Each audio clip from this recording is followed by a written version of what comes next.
So I quit my master's in aerospace engineering, and finding my job as a food delivery driver was probably one of the luckiest things that ever happened to me.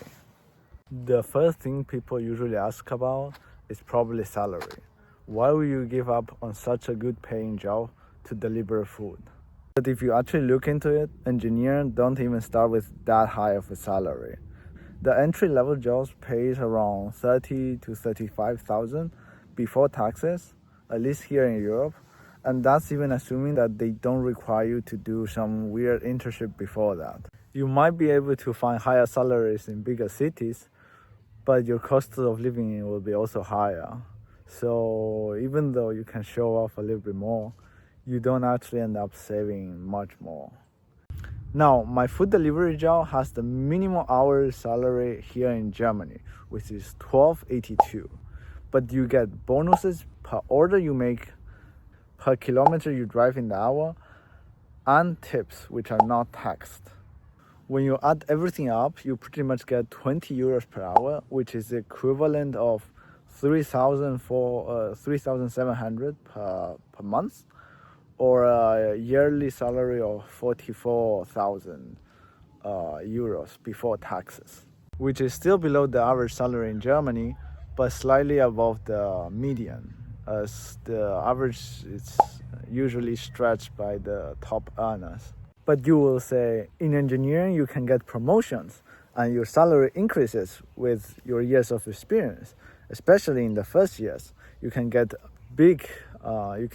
very substantial salary increases.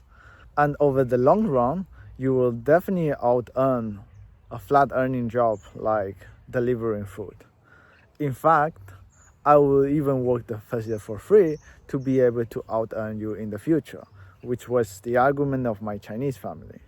And while that statement is actually true, it is assuming that 100% of your incomes comes from salary and completely ignoring the cost of opportunity of the money you saved. The money in your 20s is worth double the money in your 30s, 4 times the money in your 40s, 8 times the money in your 50s, and 16 times the money in your 60s.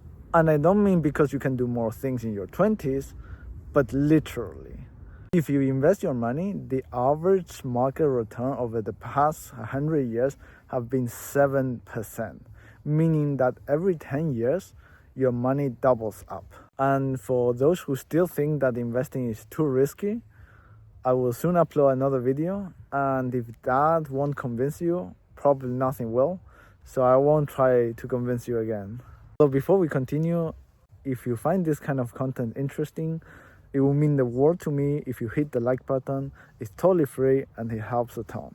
Thank you very much. Alright, so when you factor in the 7%, you start realizing that high salaries at the end of your career is not that big a deal either. Especially because to earn more, you need to take on more responsibilities as well.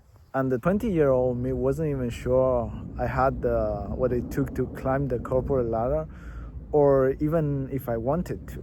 Because to climb the corporate ladder, you kind of have to maintain superficial relationship with coworkers, superiors, and that has always been exhausting to me. There were just too many uncertainties and things that could go wrong before I even get to the high salaries that are promised to me at the end of the road.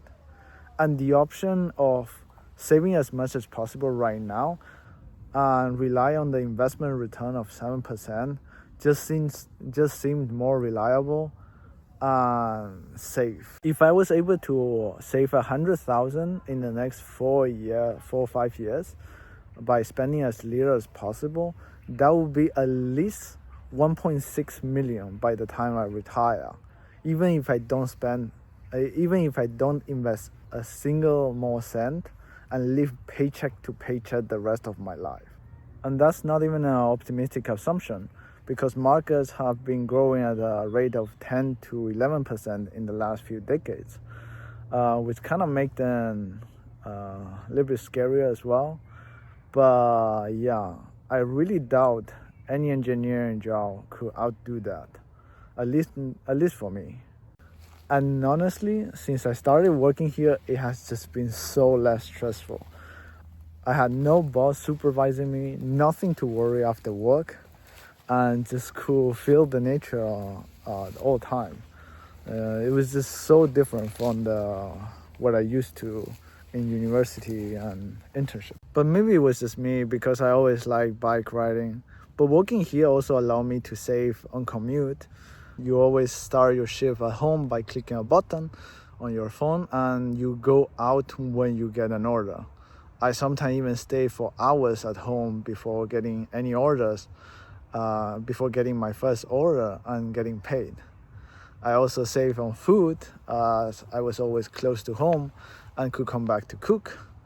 And probably the most controversial one here, I was also able to save on rent. So working as an engineer, I would probably have to move to a bigger city. But working as a food delivery driver, I had the option to stay a few more years with my parents, which I didn't have to do, but without any urgent reason to move out. I didn't know why I would waste so much money to just be independent. This is probably a culture shock for many people in the West. And it's not that I don't want to be independent or live alone without getting annoyed from time to time by my parents.